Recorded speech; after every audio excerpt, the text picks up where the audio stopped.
इस सूरत के बहुत सारे फजाइल भी हैं। रसूलुल्लाह सल्लल्लाहु अलैहि वसल्लम ने इरशाद फरमाया कि कुल हुवल्लाहु अहद सुलुसुल कुरान। आप सल्लल्लाहु अलैहि वसल्लम ने फरमाया कि ये सूरत एक तिहाई कुरान है। हजरत कतादा इब्न नौमान रजी अल्लाह तआला अन्हु से रिवायत है कि एक शख्स रात को कुल हुवल्लाहु अहद की बहुत कसरत से तिलावत करते थे जादू से बचने के लिए। तो रसूलुल्लाह सल्लल्लाहु अलैहि वसल्लम को बताया गया उनके बारे में, जिसने बताया वो सूरह यानी कुल हुवल्लाहु अहद की अहमियत को कम समझ रहे थे। वो समझ रहे थे कि ये सिर्फ सूरह इखलास पढ़ते हैं और कुछ कोई सूरत नहीं पढ़ते। तो जब नबी सल्लल्लाहु अलैहि वसल्लम को बताया गया तो आप सल्लल्लाहु अलैहि वसल्लम ने फरमाया इन्नहा लतादिलु सुलुसल कुरान, ये एक तिहाई कुरान के बराबर है। यानी ये सूरत मामूली नहीं है, हल्की नहीं है। ये सही बुखारी में ये रिवायत मज़कूर है। और हजरत अबू सईद खुदरी रजी अल्लाह तआला अन्हु से एक रिवायत है, वो उसमें है कि एक शख्स रात को सिर्फ सूरह इखलास की तिलावत किया करते थे नमाज में। तो उनकी शिकायत लगाई गई नबी सल्लल्लाहु अलैहि वसल्लम से। शिकायत लगाने वाले ने, यानी शिकायत लगाने वाले का मकसद शिकायत नहीं था, एक इल्मी बात पर मुत्तले होना मकसद था। तो उन्होंने नबी सल्लल्लाहु अलैहि वसल्लम को बताया कि ये सिर्फ सूरह इखलास पढ़ते हैं। यानी वो भी समझ रहे थे कि ये तो एक छोटी सी सूरत है और भी कुरान पढ़ना चाहिए। तो आप सल्लल्लाहु अलैहि वसल्लम ने इस मौके पर भी फरमाया कि इन्नहा लतादिलु सुलुसल कुरान, फरमाया कि ये सूरत एक तिहाई कुरान के बराबर है। यानी ये सूरत मामूली सूरत नहीं है। फिर हज़रत आयशा रजी अल्लाह तआला अन्हा से रिवायत है कि आप सल्लल्लाहु अलैहि वसल्लम जब बिस्तर की तरफ जाते तो आप सल्लल्लाहु अलैहि वसल्लम कुल हुवल्लाहु अहद, कुल अऊज़ु बिरब्बिल फलक, कुल अऊज़ु बिरब्बिन नास, ये तीनों सूरतें पढ़ के अपने हाथ पे फूंक मारते और अपना हाथ पूरे जिस्म पे फेर लेते। ये तमाम आप सल्लल्लाहु अलैहि वसल्लम ने उस वक्त फरमाया जब आप सल्लल्लाहु अलैहि वसल्लम पर जादू हुआ। उसके बाद आप सल्लल्लाहु अलैहि वसल्लम का हमेशा ये मामूल रहा है। ये भी सही बुखारी की रिवायत है। सही बुखारी की एक और रिवायत में है कि हजरत आयशा रजी अल्लाह तआला अन्हा फरमाती हैं कि एक मरतबा रसूलुल्लाह सल्लल्लाहु अलैहि वसल्लम ने जिहाद के लिए एक लश्कर भेजा। तो उसमें जो इमाम थे वो सूरह इखलास की बहुत ज्यादा तिलावत किया करते थे नमाज में। सहाबा किराम का जब ये लश्कर वापस लौटा है तो आप सल्लल्लाहु अलैहि वसल्लम को बताया गया कि ये सूरह इखलास बहुत ज्यादा पढ़ते थे नमाज में। तो आप सल्लल्लाहु अलैहि वसल्लम ने उनसे पूछा कि तुम ये काम क्यों करते थे, सूरह इखलास तुम इतनी ज्यादा क्यों पढ़ते थे? तो उन सहाबी ने फरमाया कि इसमें रहमान के औसाफ बयान किए हैं, अल्लाह की हम्द व सना है और इस वजह से मुझे सूरत से मोहब्बत है। यानी मोहब्बत है जिसकी वजह से मेरा दिल चाहता है मैं इसकी बार बार तिलावत करूं। तो आप सल्लल्लाहु अलैहि वसल्लम ने फरमाया कि सहाबा से फरमाया कि इनको खबर दे दो कि अल्लाह भी तुमसे मोहब्बत करते हैं। ये भी इस सूरत की एक बहुत बड़ी फजीलत साबित होती है।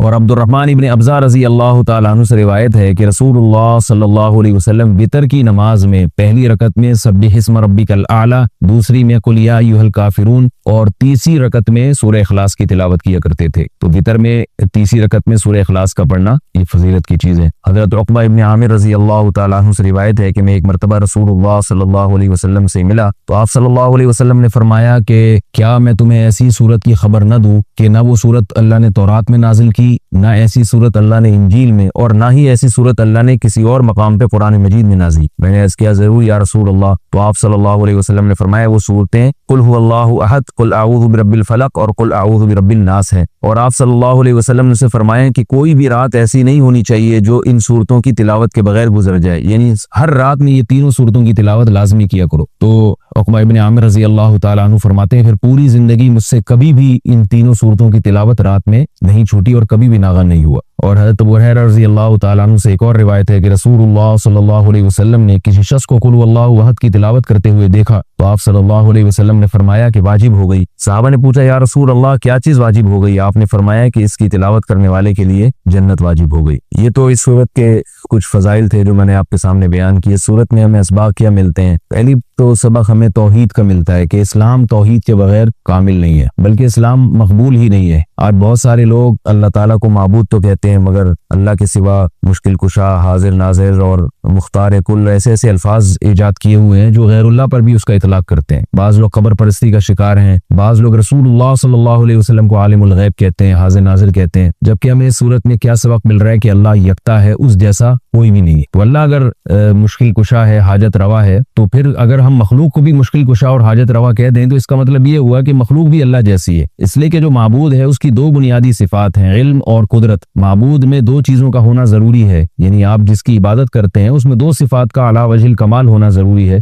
एक ये कि उसकी कुदरत कामिल हो, वो जो चाहे कर सकता हो, और उसे उसका इल्म कामिल हो। जैसे कि कुरान मजीद में आते अल्लाहुल्लज़ी खलक़ सबअ समावाति व मिनल अर्ज़ि मिथलहुन्ना यतनज़्ज़लुल अम्रु बैनहुन्ना लितअलमू अन्नल्लाह अला कुल्लि शैइन क़दीर व अन्नल्लाह क़द अहाता बिकुल्लि शैइन इल्मा। इस आयत का हासिल क्या है कि अल्लाह ने इस पूरी कायनात को इसलिए बनाया ताकि अल्लाह के बारे में दो चीजों का लोगों को यकीन आ जाए। एक ये कि लितालमू अन्नल्लाह अला कुल्ली शैइन कदीर, कि अल्लाह हर चीज पर कादिर है। व अन्नल्लाह कद अहाता बिकुल्ली शैइन इल्मा, और अल्लाह के इल्म से कोई भी चीज खारिज नहीं है। यानी मुख्तार कुल भी अल्लाह है और आलिमुल गैब भी अल्लाह है। तो अगर आप अल्लाह के अलावा किसी और को भी इन सिफात में अल्लाह के साथ शरीक कर दें, चाहे वो जाती कह के करें या अताई कह के करें, किसी भी तरह से कर दें। यानी बाज लोग ये कहते हैं कि अल्लाह मुश्किल कुशा है, लेकिन अल्लाह ने अपनी मखलूक में से बाज पैगम्बरों को मुश्किल कुशा बना दिया है। और अल्लाह आलिमुल गैब है, लेकिन अल्लाह ने अपनी मखलूक में से बाज पैगम्बरों को आलिमुल गैब बना दिया है। तो ये गलत है। इसी की कुरान जगह जगह नफी कर रहा है कि इल्म गैब में और कुदरत में अल्लाह जैसा कोई भी नहीं। इसलिए इस सूरत से हमें ये सबक मिलता है। दूसरा, हमें सबक मिलता है कि लम यलिद वलम यूलद, कि अल्लाह के बारे में ये अकीदा रखना कि उसने जना है, जैसे कि ईसाई कहते हैं हजरत ईसा अलैहिस्सलाम अल्लाह के माज़ अल्लाह बेटे हैं। तो अल्लाह ने किसी को ना तो बेटा बनाया और ना अल्लाह ने जना। बाज़ ईसाई कहते हैं कि अल्लाह ने हजरत ईसा को जना है माज़ अल्लाह, लेकिन ईसाइयों में जो जुमूर है वो ये कहते हैं कि अल्लाह ने जना तो नहीं है। लेकिन आज इंशाअल्लाह इसके बारे में, दुआ के बारे में कुछ बात करूंगा कि हम लोग दुआओं से बहुत ज्यादा गाफिल हैं। अल्लाह ताला ने कुरान मजीद में दुआ के बारे में फरमाया, उदउ रब्बकुम तज़र्रुअन व खुफिया, अपने रब को पुकारो आजिज़ी के साथ और चुपके से। जैसे अल्लाह ने नमाज का हुक्म दिया, अल्लाह ने ज़कात का हुक्म दिया, बिल्कुल इसी तरह से अल्लाह ने मांगने का हुक्म भी दिया है कि हम किससे मांगे? अल्लाह से मांगे, और मांगे यानी अल्लाह के अलावा किसी और से नहीं मांगे, और अल्लाह से भी बाकायदा मांगे, मांगने का अमल जारी रखें। आज जहां बाकी इबादतों में सुस्ती हो रही है, दुआओं में भी लोग पीछे चले जा रहे हैं, मांगते ही नहीं है, और मांगते हैं तो पता नहीं किस स्टाइल से मांगते हैं, तवज्जो नहीं होती। इज्तिमाई दुआओं पर ज्यादा जोर है, इनफिरादी पर जोर नहीं। कहीं मजमा दुआ मांग रहा होता तो हाथ उठा के आमीन आमीन शुरू कर देंगे, बस ठीक है, वो भी जायज है। लेकिन दुआ में जो असल है वो इनफिरादी है। देखें, जब आप किसी से अपनी हाजत पूरी करने के लिए, कुछ मांगने के लिए जाते हैं, तो अक्सर आपकी कोशिश होती है कि उससे अकेले में मिलो। अक्सर कोशिश क्या होती है? सबके सामने नहीं, बल्कि आप उसको लेंगे भाई थोड़ी देर के लिए, जरा मुफ्ती साहब आपसे काम। ऐसा ही होता है ना, जरा छांव में आ जाए थोड़ी देर के लिए। लोग कहते हैं ना, मुफ्ती साहब कह रहे हैं भाई यहीं पूछ लो, कह रहे नहीं, जरा साइड पे आ जाए। तो साइड पे जाने के बाद फिर आप कहते हैं ये मसला है, फलाना मसला है, ढिमकाना मसला है। तो साइड पे ले जाने से बाज दफा ये भी होता है कि सबके सामने आदमी अपनी बात नहीं लाना चाह रहा होता, और बाज दफा ये भी होता है कि मैं अपनी बात तवज्जो के साथ सुना सकूं। तो दुआ में इंसान, अल्लाह तो सबकी बात सुनता है, मजमे में भी और तन्हाई में भी, लेकिन आप दुआ मांगने में जो आपकी तबीयत लगेगी, तवज्जो से मांगोगे, वो तन्हाई में ज्यादा शौक से, ज्यादा रगबत से मांग सकते हो। इज्तिमा में ऐसी रगबत और ऐसी शौक से इंसान दुआ नहीं मांग सकता। तो इनफिरादी दुआएं ही खत्म होती जा रही हैं। कुरान मजीद में अल्लाह ताला ने रमजान की जो आयतें हैं, उन आयतों के बाद जिक्र किया, व इज़ा सअलका इबादी अन्नी फ़इन्नी क़रीब, ए नबी इनसे कह दीजिए कि जब ये मुझसे मेरे बारे में पूछें तो आप इनको बता दें कि मैं बहुत करीब हूं तुम्हारे। उजीबु दावत दाई इज़ा दान, जब कोई पुकारने वाला, दुआ मांगने वाला मुझसे दुआ मांगेगा तो मैं उसकी पुकार का जवाब बोले भाई, पुकार का जवाब दूंगा। पुकार का जवाब देने का मतलब क्या होता है? कबूल करूंगा उसकी दुआ। जवाब का ये मतलब नहीं कि अच्छा मैंने सुन लिया, चलो। एक जवाब तो ये भी होता है ना, अच्छा आप चुप हो जा। हम किसी को पुकार रहे हो, अगला कहता है अच्छा भाई ठीक है, पता चल गया, अब चुप करके बैठ जाओ आराम से। तो अल्लाह ताला जब जवाब देते हैं तो क्या मतलब होता है कि अल्लाह ताला वो दुआ कबूल कर रहे हैं। हम दुआ कसरत से मांगते क्यों नहीं है? उसकी वजह ये है कि हमारे जहन में एक चीज शैतान ने बिठा दी है कि मांगो तब भी वैसे के वैसे ही है, नहीं मांगो तब भी वैसे के वैसे। वो फला आदमी तो नहीं मांगता, वो तो फिर भी उसकी तनख्वाह अच्छी मिल रही है, और मैं तो कई सालों से दुआएं मांग रहा हूँ, अल्लाह मेरी तनख्वाह डबल नहीं कर सकता तो कम से कम 50% ही बढ़ा दे, तो मैं तो वही का वही हूँ, मेरी तनख्वाह में तो कोई इजाफा हो नहीं रहा। तो हम तो देखते हैं कि इधर दुआ मांगो कुछ भी नहीं हो, सिवाय सवाब के कुछ भी नहीं मिलता। ये वो चीज है जो इंसान को दुआओं से रोकती है। हालांकि हम पैगंबरों की जिंदगी देखते हैं तो बात बात पर दुआएं मांगते थे, बहुत कसरत से, बहुत ज्यादा। नूह अलैहिस्सलाम, अच्छा अल्लाह ने उनकी दुआओं को कुरान में जिक्र भी किया है। मुनाजात मकबूला एक दुआओं की किताब है। हजरत मौलाना अशरफ अली थानवी रहिमहुल्लाह ताला ने कुरान और हदीस की दुआओं को एक छोटी सी किताब में जमा करके एक हफ्ते पे डिवाइड कर दिया उसको, कि आप रोजाना उनमें से एक हिस्सा पढ़ेंगे तो पूरा हफ्ते में वो तकरीबन तमाम दुआएं कवर हो जाएंगी जो कुरान और सुन्नत में बयान की गई है। वो किताब जरूर खरीदें, रखें अपने पास, मुनाजाते मकबूला के नाम से। तो हम दुआ क्यों नहीं मांगते? मसला हमारे साथ ये है कि हम कहते हैं कि जो मांगता है वो भी वहींच का वहींच, और जो नहीं मांगता है वो भी कोई सुरखाब के पर तो लग नहीं जाते कोई मांग रहा हो तो। ये वो मसला है जिसकी वजह से लोग दुआएं मांगने में बुखुल से काम लेते हैं, जबकि पैगंबर कसरत से दुआएं मांगा करते थे, बहुत ज्यादा। जो पिछली आसमानी किताबें हैं उनमें लिखा हुआ है कि याकूब अलैहिस्सलातु वस्सलाम इतनी कसरत से दुआएं मांगा करते थे कि सजदे में जाके कि उनके ये जो घुटने हैं और सर में सख्त निशान बन चुके थे। वो जगह जमीन पे लग लग के सख्त हो जाती है। तो इतनी कसरत से दुआएं, इतनी कसरत से दुआएं। हमने जिन बुजुर्गों के साथ टूटा फूटा वक्त गुजारा उनको देखा कि वो दुआ बहुत लंबी लंबी दुआएं मांगा करते थे, बहुत लंबी। हमारे शेख के सामने जब कोई आया करता था दुआ के लिए कहता तो हाथ उठाए बगैर वैसे ही उसको एक दुआ का जुमला कह दिया करते थे। किसी ने कहा कि आप हाथ उठा के इसके लिए दुआ क्यों नहीं मांगते? तो फरमाते थे कि जब मैं एक दफा हाथ उठा लेता हूं तो फिर इतनी आराम से नीचे गिराता नहीं, क्योंकि फिर अल्लाह के दरबार में अब हाथ उठा लिए तो फिर तो ऐसा उनका दिल लगता था, मांगते चले जाते थे, मांगते चले जाते थे। तो बात यह है कि जब ये यकीन पैदा हो जाए कि जिस खालिक ने हमें पैदा किया है और जिसने हमें मांगने का हुक्म दिया है उसके सामने जब हाथ उठा के गिड़गिड़ाएंगे तो वो थोड़ा नहीं देख, वो दुआ लाजमी कबूल करेगा और वो लाजमी हमारी मांगी हुई चीजें हमें अता करेगा। ये जज्बा और ये नीयत जब इंसान में पैदा हो जाए तो फिर उसका दुआओं में दिल लगता है। कैसे नहीं लगेगा? आप सोचे कि आपको कोई बता दे कि ये जो सेठ साहब है बहुत बड़े, आप जाके इनसे मांगो, ये टाइम निकाल के बैठे हुए हैं, जितना मांगोगे जो मांगोगे ये देंगे। तो अब आप बताओ, आप ये कहोगे कि मेरे पास मांगने का टाइम नहीं है, ऐसे मौके पे आप ये कहोगे? आप जाएंगे और बिस्मिल्लाह करके शुरू हो जाएंगे। आप बोलेंगे सर ये मुझे 10 फाइलें चाहिए बहरिया टाउन की। आप सोचोगे 10 नहीं मिली तो 9 तो मिल जाएंगी। सर मुझे ये भी चाहिए, मुझे ये भी चाहिए, मुझे ये भी चाहिए, और आपको यकीन हो कि ये दे रहे, तो आप कभी भी कंजूसी से काम नहीं लो।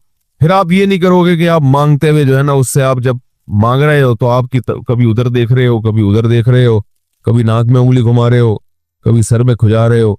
कोई आके उस दौरान आपको छेड़ेगा तो आप कहोगे यहां से दफा हो जाओ, अभी मैं काम कर रहा हूँ। एक बंदा सखावत जोश में आया हुआ है अभी और फाइलें बहरिया टाउन की फ्री में बांट रहा है। उसने कहा भाई जितनी मांगोगे दे दूंगा और जो मांगोगे दे दूंगा, तो अभी तो मेरे पास टाइम कम है, मुकाबला बहुत सख्त है। और फिर उसमें आपको अल्फाज भी खुद ब खुद आ जाएंगे, किस तरह से समझाना है।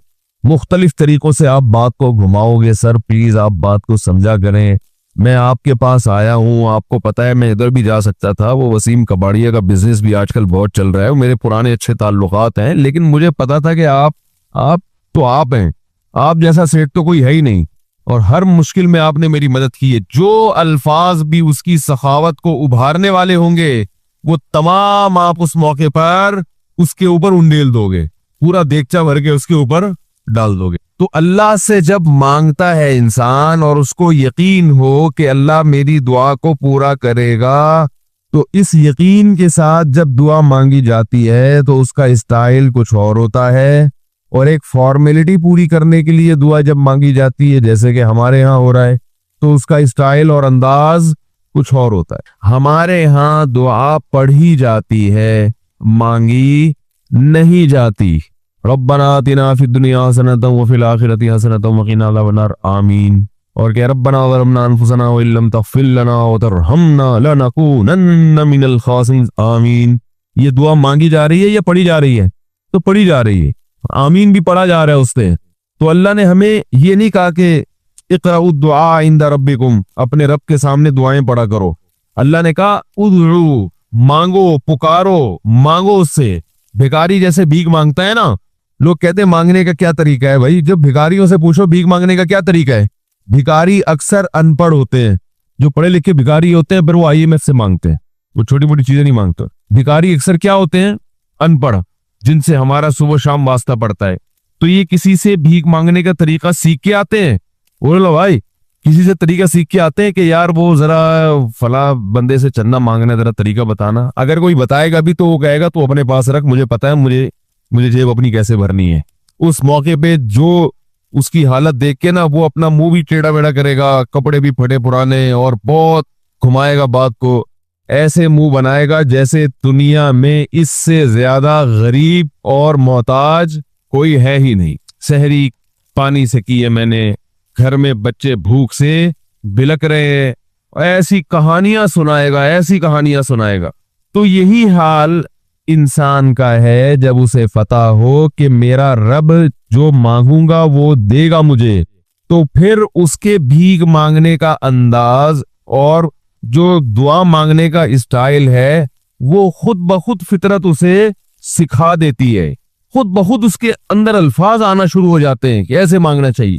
लेकिन प्रॉब्लम ये है, मसला ये है कि दिल में ये बात बैठ चुकी है कि कबूल नहीं हो रही। अजीब हदीस है, रसूलुल्लाह सल्लल्लाहु अलैहि वसल्लम ने इरशाद फरमाया कि अल्लाह बंदे की दुआ कबूल करते रहते हैं। वो मांगता रहता है, कबूल होती रहती है, वो मांगता रहता है, कबूल होती रहती है, यहाँ तक कि एक वक्त ऐसा आता है कि बंदा ये कहता है कि मैं मांग रहा हूँ, कबूल तो हो नहीं रही। तो जब ये कहता है तो उसको कबूल करना बंद कर देते हैं अल्लाह ताला। अल्लाह कहते हैं कि अगर तू ये समझ रहा है कि कबूल नहीं हो रही तो अब नहीं होगी। अब अजीब बात है या नहीं है ये हदीस? भाई वो बंदा कई साल से दुआएं मांग रहा था और फिर आखिर में आके कहता है कि कबूल तो हो नहीं रही, तो जाहिर है कुछ नहीं हो रही होगी, तभी तो कह रहा है ना। उसको ऐसा लग रहा होगा कि कबूल नहीं हो रही। भाई उसको ये लग रहा होगा कि नहीं, जो चीजें मांग रहा हूं वो तो मिल नहीं रही, तो तभी तो वो कहता है कि कबूल नहीं हो रही। तो सवाल पैदा होता है फिर अल्लाह कबूल करना बंद क्यों कर देते हैं? अल्लाह ताला जब दुआएं कबूल करते हैं तो उसका अंदाज वो नहीं होता जैसे एक आम इंसान जब किसी को भीख देता है। एक आम फकीर जब आपके पास आएगा, आपसे भीख मांगेगा, 100 रुपए दे दो, 20 रुपए दे दो, आप उठा के 100 नहीं तो 20, 10-20 तो पकड़ा देते हैं उसको। तो वो ये समझता है कि मेरी दुआ क्या हो गई? कबूल। लेकिन अल्लाह ताला इस तरह दुआ नहीं कबूल करते।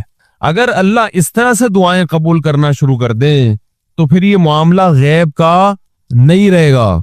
इधर आपने दुआ मांगी, ए अल्लाह मेरे कारोबार को बढ़ा दे, लैलतुल कदर में रो के दुआ मांगी, और सुबह सादिक के वक्त आपका फोन आया कि आपका कंटेनर कस्टम वालों के शर से महफूज हो गया है, समझ में पास हो गया हो, और आपकी चीज डबल कीमत पे बिक गई है।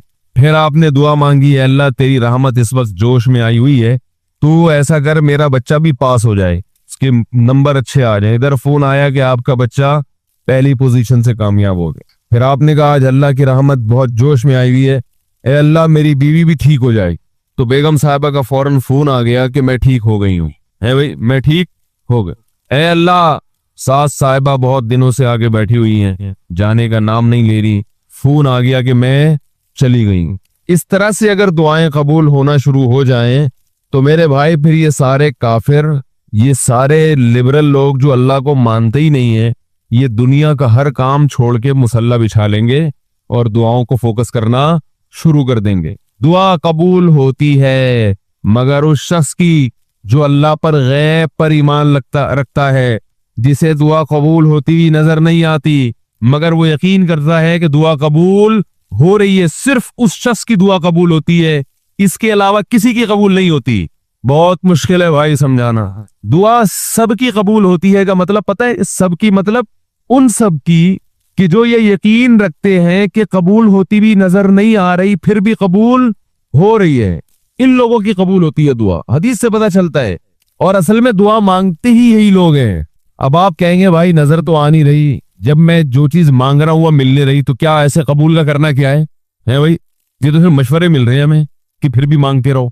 तो हमने, वो एक फकीर था ना, एक सेठ साहब के पास आया, कहने लगा कि भाई जरा कुछ पैसे मिल जाएंगे, घर में जरूरत है। तो उसने कहा इतने हट्टे कट्टे होके भीख मांगते हो, शर्म नहीं आती? तो उसने कहा फिलहाल मैंने आपसे भीख मांगी है, मशवरा नहीं मांगा।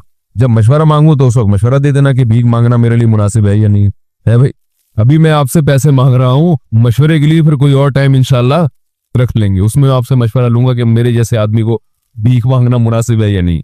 तो आपके जहन में भी ये ख्याल आ रहा होगा कि हम अल्लाह से दुआ मांगते हैं और अल्लाह की तरफ से जो चीज जो हम मांग रहे हैं वो तो मिल नहीं रही, बल्कि अल्लाह की तरफ से मशवरे मिल रहे हैं कि मांगते रहो, कबूल हो रही है, तो होती हुई तो नजर नहीं आ रही। क्या ख्याल है भाई?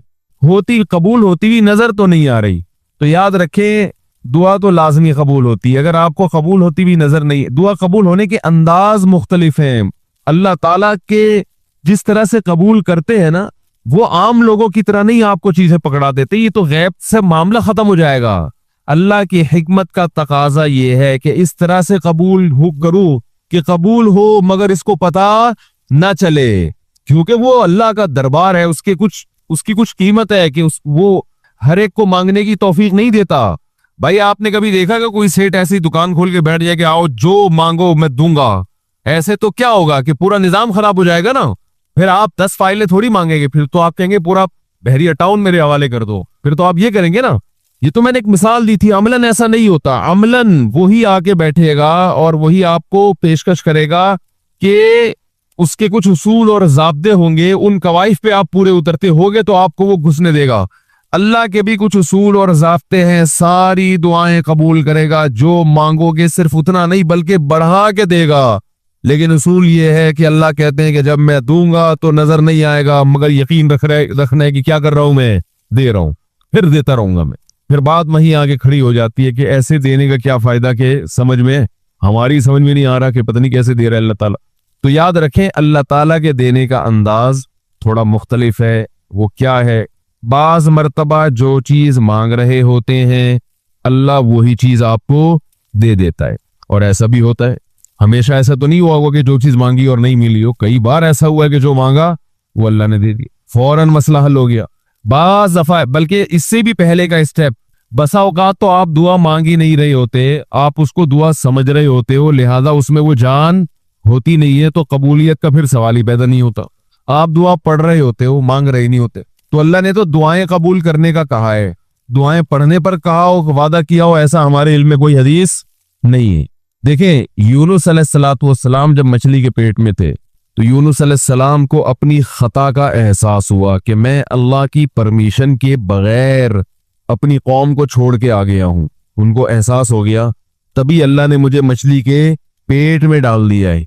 तो अब आपने मछली के पेट में जाके ये दुआ मांगी, ला इलाहा इल्ला अंता सुब्हानका इन्नी कुन्तु मिनज़ ज़ालिमीन।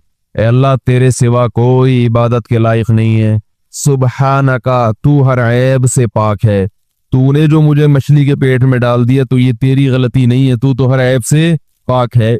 इन्नी कुन्तु मिनज़ ज़ालिमीन, मैं हूं जुल्म करने वाला अपनी जान पे, मुझसे गलती हुई है।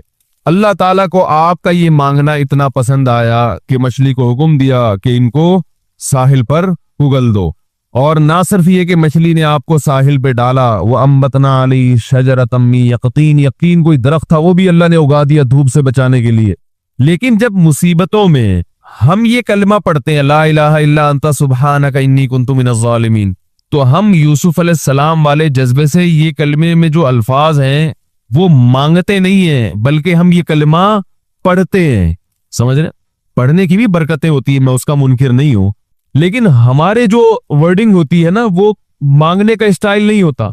हम छोटे बच्चे थे तो मस्जिद में आयत करीमा का विर्द हुआ करता था कि भाई हालात खराब है आजकल, इमाम साहब स्पीकर पे ऐलान करके बुलाते थे, आ जाओ भाई आयत करीमा का विर्द होगा, ला इलाहा इल्ला अंता सुब्हानका इन्नी कुन्तु मिनज़ ज़ालिमीन, 5 लाख दफा पढ़ा जाएगा। तो हम मस्जिद में आते, वो मस्जिद में दाने रख, हम तो आते थे, उसके बाद जलेबियां भी मिलती थी, बड़ी गरम गरम टाइट जलेबियां होती थी। अब तक वो मजा नहीं आया जलेबी। तो वो जलेबियां भी होती थी, ऊपर दाने रखे हुए होते थे, वो 5 लाख दाने होते थे, खत्म करने होते थे।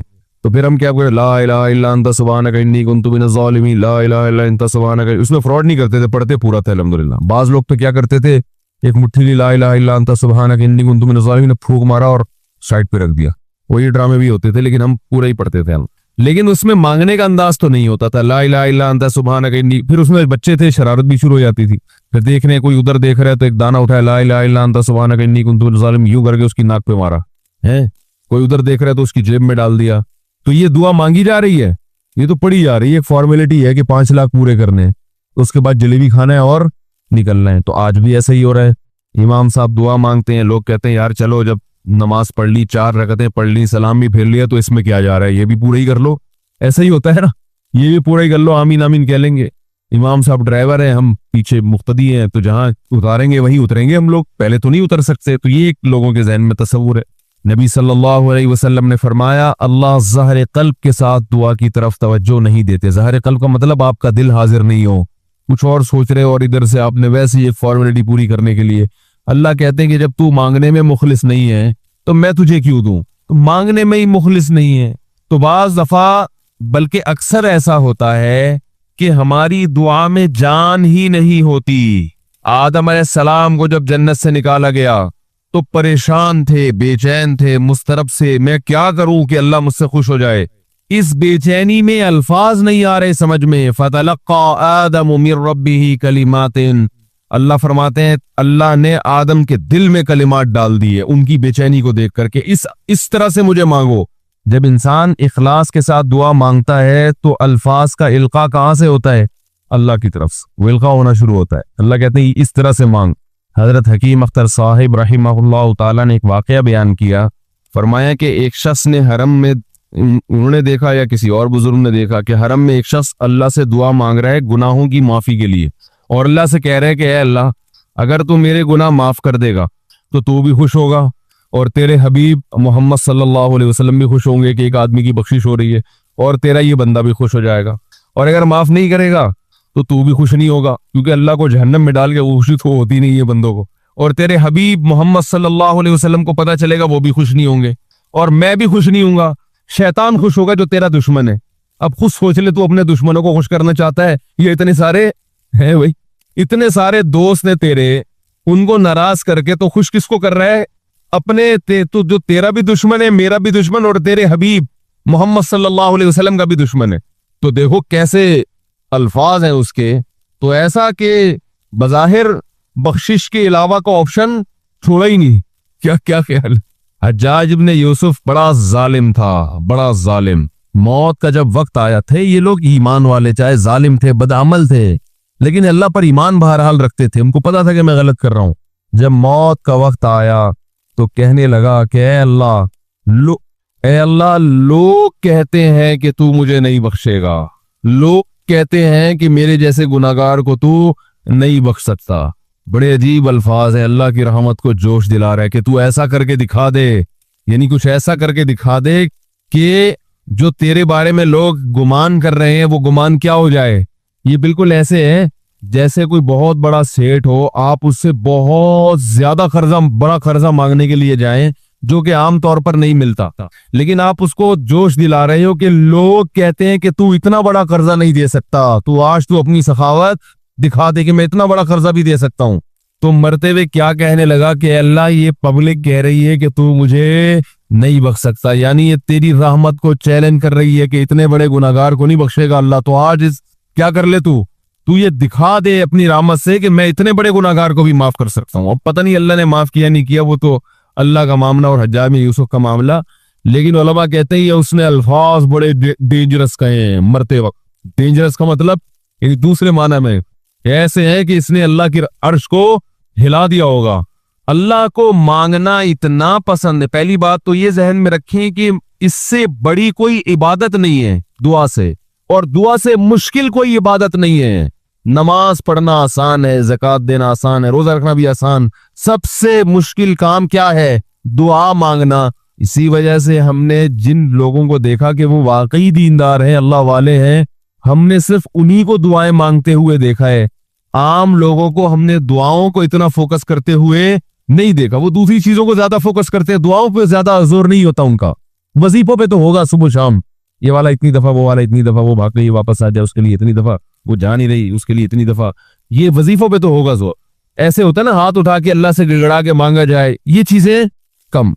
मैं जब हज पे गया तो अपने शेख मुर्शिद के साथ था। पहले ही हमने उनको देखा था, बहुत ज्यादा दुआएं मांगते हैं वो, बहुत ज्यादा उनको दुआओं में दिल लगता है, बहुत दुआएं मांगते हैं। तो मुझे किसी ने बताया कि ये जब बैतुल्लाह को देखते हैं तो इतनी लंबी दुआ मांगते हैं खड़े खड़े कि तुम इनके साथ ठहर नहीं सकते। मैंने कहा क्यों नहीं ठहर सकते, हम जवान हैं, उनकी उम्र ज्यादा हो गई और उनको कुछ बीमारियां भी हैं। तो मैंने कहा हो जाए मुकाबला पे, ठीक है ना, देखते हैं कौन ज्यादा लंबा ठहर लेता है। तो जब बैतुल्ला पहुंचे, उनकी नजर बैतुल्ला पे पड़ी, जरा करीब गए। ये जो कहते हैं ना बैतुल्ला पे नजर पड़ते ही वहीं ठहर जाओ, शुरू हो जाए, ऐसा नहीं है। बैतुल्ला पे अगर नजर पड़ी है आपकी तो कोई बात नहीं, और करीब चले जाएं। कोई दूसरा अमल करने से पहले दुआ मांगे। पहली नजर का मतलब ये होता है कि जब नजर पड़ी है तो अब तवाफ शुरू करने से पहले या कोई दूसरा अमल करने से पहले आप जाके दुआ मांगे, तो वो दूर से नहीं बल्कि जितना करीब जाके मांगे उतना ज्यादा अच्छा। लोग क्या करते हैं, यूं मुंह नीचे करके जा रहे होते हैं कि पहली नजर पड़ गई तो फिर दुआ का मौका निकल जाएगा, तो यूं वो तो टकरा भी जाते हैं। कुछ नहीं होता, नजर पड़ जाए तो और थोड़ा करीब जाए, करीब जाके दुआ मांग। तो उनको हमने देखा कि उन्होंने दुआ मांगना शुरू की, मैं भी खड़ा हो गया साथ में, हमने कहा चलो हम भी मांगते हैं। तो वो इतनी देर तक, हालांकि कमर में भी तकलीफ, बीमारियां भी है, शुगर भी है, तो बिल आखिर मैंने हथियार डाल, मैंने कहा मैं इतनी देर खड़ा नहीं हो सकता। और मैं फिर अब बैठते हुए शर्म भी आ रही थी कि वो बोले कि मेरी उम्र ज्यादा है और ये देखो अभी शादियां तो करता रहता है, तो ये क्या शादियां करेगा जो खड़ा नहीं हो सकता इतनी देर। तो वो इतनी देर हो गई तो मैं बैठ गया वाकई। तो कई ऐसे हमारे अकाबिर गुजरे हैं, बुजुर्ग गुजरे हैं, 1-1 घंटा, 2-2 घंटा, 3-3 घंटा मरकज में, तबलीगी मरकज में किसी ने बताया कि एक बुजुर्ग को मैंने देखा सुबह इशराक के वक्त दुआ मांगना शुरू की है और जोहर की नमाज में उठे। इशराक के वक्त दुआ मांगना शुरू की और कब उठे? ये वो लोग थे जिनका दुआओं में दिल लगता था। अब बताएं दुआ मुश्किल इबादत है या नहीं? हजरत उमर रजी अल्लाह ताला अन्हु का कौल है, फरमाते हैं कि मुझे इस बात की परवाह नहीं होती कि मेरी दुआ कबूल हो रही है कि नहीं हो रही, मुझे इसकी फिक्र रहती है कि दुआ मांगने की तौफीक मिल रही है कि नहीं मिल रही। क्योंकि अल्लाह जब नाराज होता है ना किसी, तो एक काम आप लोगों ने क्या करना है, जल्दी जल्दी मैं बस निपटाता हूँ, कि नफली रोजों का मामूल बन। घर में कितना अच्छा हो, सब घर बच्चों ने रोजा रखा हुआ है, आज जुमेरात है भाई हमारे यहाँ रोजा होता है, शाम को इज्तिमाई इफ्तारी हो रही है, बच्चे भी खुश, बच्चों को तो ऐसा मजा आता है रोजे रखने में, अभी से आदत डाल दी तो जिंदगी बरात करेगी। दूसरा काम क्या करना है भाई, इस्लाम में सबसे पहले फर्ज नमाज है, किसी कीमत पे भी नमाज को जाया नहीं करना, कारोबार हो कहीं भी, और मस्जिद की नमाज होती है असल, अख्फल तरीके से घर पे नमाज पढ़ना, ये इस्लाम का हुक्म नहीं है। हर आदमी अख्फल तरीके से पढ़ रहा है, जहां जगह में अख्फल स्टाइल है। भाई मस्जिद किसके लिए बनी है फिर? ये नबी सल्लल्लाहु अलैहि वसल्लम ने फरमाया, मुझे अगर औरतों बच्चों का खौफ ना होता तो जो लोग घरों में नमाज पढ़ते हैं मैं हुक्म देता इनके घरों को आग लगा दो। मस्जिद बनी है नमाज पढ़ने के लिए। हाँ कोई मजबूरी हो एक अलग बात है, कज़ा ना करें आप तो हिम्मत करेंगे कि नहीं करेंगे। तीसरी बात, जितनी खवातीन यहाँ पे औरत पे पर्दा फर्ज है भाई, आज बहुत सारी खवातीन तौबा कर लें कि भाई अब हम क्या करेंगे, बेपर्दगी वाली जिंदगी को हमेशा के लिए हमने और क्या करना है भाई। हमारे नौजवानों में फोश फिल्मों का रिवाज बहुत, छोड़ो इस अजाब से अपने आप को बचाओ, और अगर अल्लाह न करे किसी से गुनाह हो जाए तो फौरन क्या करो, तौबा करो, अपने आप को सजा भी दो, कोई भी सजा मुतय्यन कर लो अपने लिए, और मायूस ना हो। मेरे पास नौजवानों के मैसेज आते हैं, मैं 20 दफा तौबा कर चुका हूं, मैं 100 दफा तौबा कर चुका हूं, फिर भी तौबा टूट जाती है, फिर भी मैं ये गुनाह कर लेता हूं, मैं मायूस हो गया हूं। भाई मायूस ना हो, आप लड़ते रहो, जिस गुनाह से लड़ते रहो, फट्टा करते रहो। जिस दिन आपने हथियार डाल दिए ना कि मुझसे नहीं छूट रहा, अब मगफिरत का रास्ता आपके लिए बंद। जो लड़ता रहेगा ना, फाइट करता रहेगा, तो अल्लाह भी उस पर तरस खाएगा, अल्लाह भी उसके लिए गुनाह से बचने के रास्ते निकालेगा। एक नौजवान ने मुझे बताया, मैंने 20 दफा तौबा की, फिर मैं हज करने गया कि शायद हज के बाद ये गुनाह छूट जाए। यार हज करके आया, तौबा करके हो गया, तो इतना मायूस, भाई मेरे बस का नहीं है। मैंने कहा तेरे बस का है, लगा रहा है छोड़ने की कोशिश में, सही है ना, कंप्रोमाइज बोलो नहीं करना। जिस दिन आपने हथियार डाल दिए ना कि अब मुझसे नहीं छूट रहा भाई, बस अल्लाह कहेगा मुझसे भी तेरी मगफिरत नहीं हो रही है। लगे रहो यार, अगर परहेजगारों में शुमार ना हुआ, तौबा करने वालों में तो शुमार हो जाएगा ना। पूरी कोशिश करो छोड़ने की, और मैंने बताया छोड़ने की कोशिश में निकाह भी है, हलाल की तरफ आओ। दूसरा क्या काम है कि अपने आप को सजा दो, रोजा रख के सजा दो या सदका करके सजा। गुनाह ये भी महंगा करो, महंगा गुनाह इसलिए आसान होता है कि क्या चल रहा है, सस्ता। अक्सर मैं वो मिसाल बताता हूँ, हमारे एक दोस्त मदरसे में, वो उनको सिगरेट की आदत, पान गुटखे की भी छुप छुप के पीते थे, और मिसवार की भी। एक दिन क्या हुआ, वो छोड़ ही नहीं रहे थे, छुप छुप के पीते थे। एक दिन क्या हुआ, उन्होंने छोड़ दी, सिर्फ मिसवार पे आ गया। हमने कहा कैसे छोटी? कहते हैं यार महंगी इतनी हो गई है और खर्ची इतनी मिलती नहीं है, तो कहां से पूरा करूं, तो सिर्फ मिसवार ही है जिसपे मैं गुजारा कर रहा हूं। किसी भी तरह से बुराई छूट तो गई ना, क्या ख्याल है?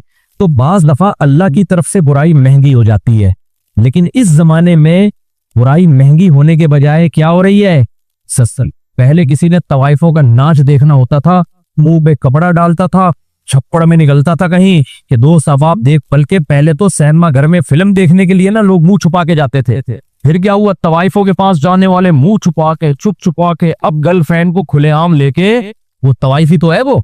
गर्लफ्रेंड में और गधी घोड़ी में कोई फर्क बोलो नहीं। बॉयफ्रेंड गधा है और गर्लफ्रेंड क्या है, गधी है।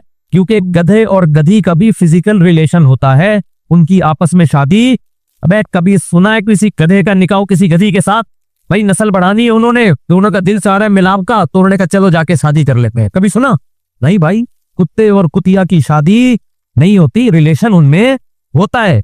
घोड़े और घोड़ी की शादी नहीं होती, रिलेशन उनमें बोलो ना होता है। तो इसी तरह याद रखो, जो इंसान शादी करके औरत से मिलाप करता है वो इंसान है, पैगंबरों के तरीके पर है। और जो विदाउट मैरिज इसी लड़की को गर्लफ्रेंड बना के रिलेशन रखता है तो वो लड़की कुतिया है। और ये लड़का माजरत के साथ क्या है भाई, मुझे गालियां देना अच्छा नहीं लग रहा मस्जिद के मेंबर में बैठ के, मेरी नजर में नहीं है, ये किसकी नजर में है, अल्लाह की नजर में। वो लड़की गधी है और ये क्या है, गधा है। बेशक ये सूट टाई में हो, गधे को भी सूट और टाई पहनाया जा सकता है, कोई मसला नहीं है, अब पहना दे वो भी।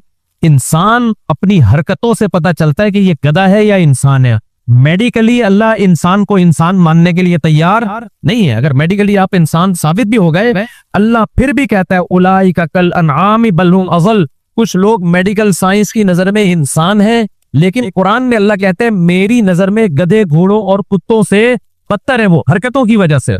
समझते हो कि नहीं समझ? अल्लाह कहते हैं कुत्ते, यानी मैं अगर कुत्ता कह रहा हूँ, आप कहेंगे यार मुझके सामने इतनी बड़ी गाली दे दी। अल्लाह तो कुत्ता भी नहीं मान रहा, अल्लाह कह रहे बल हुम अज़ल, ये कुत्तों से क्या है, पत्थर है। गधा अगर गधी से निकाह नहीं करता, वजह क्या है, उस बेचारे को शुरूर नहीं है, उसको क्या पता खानदानी कौन होते हैं गैर खानदानी। तू तो इंसानों में पैदा हुआ, तुझे तो अल्लाह ने अकल दी है कि भाई तू इंसान है, तू गधे घोड़े तुम नहीं हो। तो तुम अकल के बावजूद गधे घोड़े वाला काम करोगे तो अल्लाह की नजर में तुम्हारा मकाम गधे और कुत्तों जैसा नहीं होगा, बल्कि गधे और कुत्तों से बदतर होगा। इसीलिए फेसबुक पे कोई अपनी गर्लफ्रेंड के साथ आए ना तो बोलो ये कुत्ता और ये क्या है। मैं बार बार गालियां देके मेरा मुंह नहीं खराब करना चाहता। ये कुत्ता है और ये क्या है, ये इसकी वो है फीमेल कुत्ता। चलो थोड़ा सा हमने भी इज्जत दे दी। ये गधा है और ये क्या है, गधी। ये घोड़ा है और ये क्या है, घोड़ी। यही है, जो मियाँ बीवी हो उनको अप्रिशिएट करो, माशाल्लाह माशाल्लाह कोई बड़ा अच्छा जोड़ा है। जैसे औरत के लिए बेपर्दा होकर आना जायज नहीं है, लेकिन कम से कम गर्लफ्रेंड को तो किसी कीमत पे प्रोमोट नहीं करना है। निकाह को हर तरह से प्रोमोट करो। समझते हो नहीं समझते? तो इसलिए मेरे भाई ये गर्लफ्रेंड के जो नंबर मोबाइलों में रखे हुए हैं, आज ताकरात है, हो सकता है आज लैलतुल कदर हो, अल्लाह से माफी मांगो कि अल्लाह ने सिर्फ 4 नंबर रखूंगा, बाकी सारे क्या कर दूंगा बोलो। और वो 4 क्यों रखूंगा जो कमा रहे हैं, वो सिर्फ मैसेज पैगाम भेजने के लिए, शादी का दोस्ती लगाने के लिए, जो इनमें पसंद हो ना यार इन 4 से शादी कर लो। कितना अल्लाह ने ऑप्शन दे दिया भाई, दोस्ती के लिए नहीं। पैगाम भेजो भाई मैं तुम्हारा नंबर ब्लॉक करने जा रहा हूं। मैंने कुरान का ये हुक्म सुना है कि अल्लाह ने लड़की से औरत से दोस्ती लगाने की इजाजत नहीं दी, पीवी बनाने का ऑप्शन दिया है। तो पीवी बनना चाहती हो, अच्छा वो पता है क्या करेगी, है कि हाँ मैं बीवी बनना चाहती हूँ लेकिन फिलहाल हम स्टडी कंप्लीट करने, हम उस वक्त तक गधे घोड़ों और कुत्ते बिल्लों की तरह ही रहेंगे हम यहाँ। एक्चुअली अभी तो हम मिच्योर नहीं, एक्चुअली आप भी मेडिकल कॉलेज में, मैं भी मेडिकल कॉलेज में। तो जो लड़की ये कहती है ना कि एक्चुअली भाईजान बाप बोलो मैंने हरामकारी नहीं करनी है, लड़की से जिना भी हराम है और दोस्ती भी क्या है, हराम। शादी करना चाहती हो, पैगाम भेज रहा हूँ तुम्हारे घर में, भगा के नहीं लेके जा रहा, कबूल है बताओ, नहीं है तो मेरे पास टाइम नहीं है। कह रही एक्चुअली मैं कंप्लीट करना, फिर जब कंप्लीट करोगे ना फिर राब्ता करना, फिलहाल मैं क्या कर रहा हूँ कंप्लीट, जिस दिन तुम्हारी एजुकेशन होगी उस दिन की डेट मुझे बता दो, उस दिन तुम्हारा नंबर मैं अनब्लॉक कर दूंगा, तो दोबारा ट्राई करके देख लूंगा, उससे पहले मेरी कहीं और हो गई तो ठीक है। मैंने तो इसी तरह शादी की है भाई, मैंने जहां पैगाम भेजा उन्होंने कहा एक्चुअली 2 साल, मैंने कहा 2 साल के बाद हमारे पास टाइम नहीं है भाई, ऐसे ही किया मैं, तो 2 साल हमारे पास टाइम नहीं। तो मैंने कहा ठीक है 2 साल के बाद अगर मेरी कहीं नहीं हुई तो दोबारा ट्राई मार लूंगा, सही है ना, तो वरना मैं कहीं और ट्राई मारूं। ट्राई पर गवर्नमेंट की तरफ से कोई पाबंदी नहीं है। तो अब क्या हो रहा है कि जहां फिर हमने कर ली, फिर अब जिन पुरानी ट्राइयां जहां मारी गई थी, जिन्होंने कहा 2 साल 4 साल, अब वो ट्राइयां मार रहे हैं, अब हमारा खांचा क्या हो गया है, फुल हो गया है। वो कह रहे हैं एक्चुअली रखिए, हमने कहा एक्चुअली रखो, इतना टाइम नहीं है मेरे भाई हमारे पास कि 1 साल इस्तिखारा, फिर 2 साल इस्तिखारे, फिर एक्चुअली लड़की वाले टप्पे लेके आ रहे हैं, लड़के वाले यहाँ से, ये फजूल फालतू लोगों के काम है। हमारा काम है निकाह का पैगाम भेजो, हाँ या ना में जवाब चाहिए। रिश्ते में हम तुम्हारे क्या लगते हैं? देखने में हम आम इंसान लग रहे हैं, हमें हाँ या ना में क्या चाहिए? जवाब चाहिए। 1 हफ्ता सोचने के लिए, 2 हफ्ता ये ठीक है, 1 महीना भी भाई इंक्वायरी करो कौन है, हम क्या है, इससे ज्यादा नहीं। मंगनी नहीं है, समझते हो? और ये शादियां कामयाब होती हैं, और वो जो 1-1 साल की मंगनियां चलती हैं अंडरस्टैंडिंग से शादी, ये टूटती हैं, तलातें होती हैं इनमें। समझते हो कि नहीं समझते? तो इस तरह से 4 नंबर आप सेव कर सकते हैं, फिर दूसरी से रब्ता करें, तीसरी से, चौथी से, कोई भी नहीं कर रही, फाड़ में जाए ऐसे की तैसी। ये सारी डिलीट, ये सारी क्या है? डिलीट, सब ब्लॉक दोबारा से। अब ऐसा नहीं कि फेसबुक पे फिर वो दोस्तियां लगाने के लिए, फिर आपको कोई पसंद आती है पैगाम भेजो, दोस्तियां मत लगाओ। वला मुद्दखिदाती अफ्तान, कुरान ने दोस्तियां लगाने से साफ तौर पे क्या किया है? मना। क्योंकि लोग शादी के चक्कर में भी दोस्तियों को तूल देते हैं। एक्चुअली हम एक दूसरे को समझना चाहते हैं, एक्चुअली हम हेटे मार रहे हैं एक दूसरे को समझने के लिए। कायदे आजम का क्या हशर किया है लोगों ने यार। किसी जमाने में लोग वहां फातिहा पढ़ने के लिए जाया करते थे, अब लेबल फातिहा का लगा होता है और डेटें चल रही है वहां। बहुत बेहरती है यार, कम से कम अपने कायदे ही कुछ ख्याल कर ले। तो इससे तौबा करते हो कि नहीं करते? शव्वाल के 6 रोजों की क्या फजीलत है? क्या शव्वाल के 6 रोजे रखने से पूरे साल के रोजों का सवाब मिलता है? नबील साहब इंडिया से। जी हाँ, हदीस में आता है, मन सामा रमज़ान सुम्मा अतबअहु सित्तम मिन शव्वाल काना ज़ालिका मिन सियामिद दहरी औ कमा क़ाल सल्लल्लाहु अलैहि वसल्लम। और या दूसरी रिवायत में या सही अल्फाज पूरे यूं है, फ़ज़ालिका सियामुद दहर, तो दहर से मुराद साल है। तो आप सल्लल्लाहु अलैहि वसल्लम ने फरमाया जिसने रमजान के पूरे रोजे रखे, उसके बाद फिर 6 रोजे शव्वाल में उसने रखे उसके बाद, तो फ़ज़ालिका सियामुद दहर, ये पूरे साल के रोजों के बराबर है। तो इसकी बड़ी फजीलत है, रखना चाहिए। ये शव्वाल के रोजे अलग अलग रख सकते हैं क्या? शव्वाल के रोजे इकट्ठे रखना जरूरी है या अलग अलग भी रख सकते हैं? उमर फारूक कराची से अलग अलग भी रख सकते हैं, उमर फारूक साहब इकट्ठे जरूरी नहीं है। शव्वाल का रोजा दावत की वजह से तोड़ना, मैंने शव्वाल का रोजा रखा हुआ था, मुझे एक दावत पर बाद साथियों ने कहा कि नफली रोजा तोड़ना जायज है, मैंने तोड़ दिया, क्या मेरा ये अमल सही था और क्या मुझ पर कज़ा वाजिब है या नहीं? मोहम्मद अनवर कराची से। बिला वजह नफली रोजा तोड़ना भी जायज नहीं है, लेकिन अगर माकूल वजह हो, जैसे दोस्तों ने दावत की, अब आपका यह है कि अगर दावत कबूल नहीं की वो नाराज हो जाएंगे, तो ऐसी सूरत में आप रोजा तोड़ सकते हैं, लेकिन बाद में उसकी कज़ा करनी पड़ेगी। क्योंकि कुरान कहता है या अय्युहल्लज़ीना आमनू ला तुबतिलू आमालकुम, अपने अमाल को जाया मत करो। तो अब एक दफा रख लिया तो अब उसको ठीक है, किसी वजह से तोड़ दिया तो बाद में दोबारा रखे उसको, मतलब वाजिब है ये। अय्याम 20 के रोजों की फजीलत, अय्याम 20 के रोजों की क्या फजीलत है? मोहम्मद नदीम कराची से हदीस में अय्याम 20 के रोजों के बारे में आता है, जिसने अय्याम 20 के रोजे रखे पूरे महीने के रोजों के बराबर है, क्योंकि 1 नेकी 10 नेकियों के बराबर, तो 3 रोजे 1 रोजा 10 रोजों के बराबर, तो 3 रोजे 30 रोजों के बराबर। तो ये फजीलत अय्याम 20 की, रखना चाहिए। अल्लाह ताला ने मूसा अलैहिस्सलाम की पैदाइश से लेकर बनी इसराइल की तबाही तक का वाकया तरतीब से बयान किया है। पहले सूरह नमल मुकम्मल कर लेता हूँ, उसमें जो सुलेमान अलैहिस्सलाम के वाकयात हैं। लोग कहते हैं कि हर साल वही वाकया सुना रहे हैं, अब कुछ नया लेकर आओ। तो भाई ये तो कुरान पर अल्लाह मियाँ से बोलो कि अल्लाह तू हर दफा कुरान में कोई नया वर्जन ले आया कर, नया वाकया हो। तो फिर हम भी, जब अल्लाह बार बार वही सुना रहा है तो हमें भी चाहिए कि बार बार वही सुने। क्यों? इसलिए कि नसीहत की जो चीज है ना, वो जर्नल नॉलेज के लिए नहीं सुनी जाती, वो तो इसलिए कि ताकि वो असबाक जो उन वाकयात से मिलते हैं बार बार ताज़ा होते रहें। समझ रहे हो? बार बार क्या होते रहे? वो ताज़ा होते रहे, तो बार बार सुने जाएंगे, बार बार ताज़ा होंगे। जब तक 100% अमल पे नहीं आते, हर वक्त हमें सुनने की ज़रूरत है। तो अल्लाह ताला ने इब्राहीम अलैहिस्सलाम को जो 2 बेटे दिए थे, इसहाक और इस्माइल। इसहाक अलैहिस्सलाम मक्का में थे और इस्माइल अलैहिस्सलाम मक्का में आबाद हुए और इसहाक अलैहिस्सलाम फिलिस्तीन में, बैतुल मक़दिस फिर बाद में आबाद हुआ, शाम में, अर्ज़ शाम। तो आगे फिर इसहाक अलैहिस्सलाम की औलाद में पैगंबर पैदा हुए हैं, इस्माइल अलैहिस्सलाम, क्या हो गया मुझे यार, याकूब अलैहिस्सलाम, जिनका नाम था इसराइल लक़ब। फिर उनके बेटे थे यूसुफ अलैहिस्सलाम, जो मिस्र में थे। वाक़या बताएं, मिस्र चले गए थे, बादशाह बन गए थे। फिर आगे मिस्र में होते होते होते होते बनी इसराइल पर फिरौन गालिब आ गया। मिस्र के बादशाह को फिरौन कहा जाता था, जो भी होता था बादशाह, इसलिए बहुत सारे फिरौन गुजरे हैं। लेकिन कुरान ने जिसका वाक़या बयान किया, ये वो फिरौन था जो बनी इसराइल को जिसने गुलाम बना लिया था और बहुत ताकतवर बादशाह था। ये चूंकि ये वाकया जब तक पैगंबरों का पूरा सिलसिला मालूम नहीं होगा ना, तो बात समझ में नहीं आई। तो बनी इसराइल को फिर फिरौन से निजात मिली। सही है।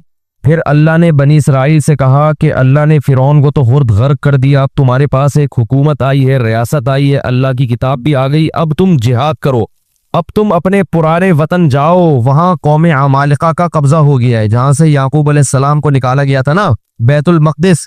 उदखुलुल अर्दल मुक़द्दसतल्लती कतबल्लाहु लकुम, अर्ज़ मुक़द्दस, जैसे अल्लाह ने मुसलमानों का मरकज मक्का को बनाया, ऐसे अल्लाह ने बनी इसराइल का मरकज बैतुल मक़दिस को बनाया था कि पैगंबरों का जाए वतन बैतुल मक़दिस है, मिस्र नहीं है।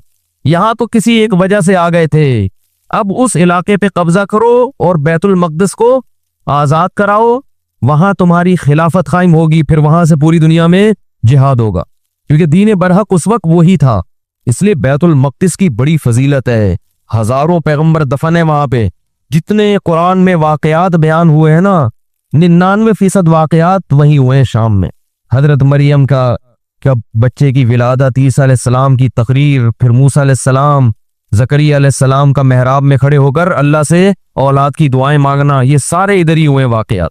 ये तारीखी वाकयात हैं। जो लोग जाते हैं, अब तो बैतुल मक़दिस जा नहीं सकते, बड़ी जबरदस्त जगह है, अगर अल्लाह किसी को तौफीक दे तो वो जाए जरूर, इन जगहों की जियारतें करे। तो वहां पर क्या हुआ कि बनी इसराइल को कहा गया अब कुछ हिम्मत खुद करो और अर्ज़ मुक़द्दस पे कब्जा करो। तो वो कहने लगे, वो वहां कौम थी बड़ी ताकतवर, तो बनी इसराइल ने कहा कि बहुत ताकतवर लोग हैं, पहले अपने किसी बंदे को भेजा, जाके देख कर आओ, अगर कमजोर से है ना कांगड़ी पहलवान तो फिर तो जाके लड़ेंगे, अगर पावरफुल है तो नहीं लड़ रहे भाई। हालांकि पैगंबर जब जिहाद का हुक्म दे दें तो फिर वो जिहाद फर्ज हो जाता है। तो मशहूर वाकया है, बनी इसराइल ने कहा इज़हब अंता व रब्बुका फक़ातिला इन्ना हाहुना फ़ाइदून, ए मूसा तू जा और तेरा रब जा, दोनों जाके लड़ो, हम यहीं बैठ के प्रोग्राम देख रहे हैं। क़ाल रजुलानी मिनल्लज़ीना यख़ाफ़ूना, अल्लाह फरमाते हैं उनमें दो फर्द जो अल्लाह से डरते थे, अनअमल्लाहु अलैहिमा, और अल्लाह ने उन पर इनाम भी किया था। वो कहने लगे कि चले जाओ, फ़इज़ा दख़लतुमूहु फ़इन्नकुम गालिबून, जब मूसा कलीमुल्लाह कह रहे हैं तो अल्लाह यकीनन मदद करेगा, जाओ हिम्मत करो, अल्लाह गलबा देगा। हमारे हजरत फरमाया करते थे कितने मुबारक होंगे ये दो फर्द जिनका अल्लाह ने कुरान में तस्करा किया, और अल्लाह गवाही दे रहा है कि ये दो इनाम याफ्ता लोग थे। कह रहे हैं कि भाई पैगंबर की मानो, अपनी अकल मत चलाओ। वो लेकिन कहने लगे नहीं भाई हमारे लिए बड़ा मसला है यार, मूसा अलैहिस्सलाम को गज़ब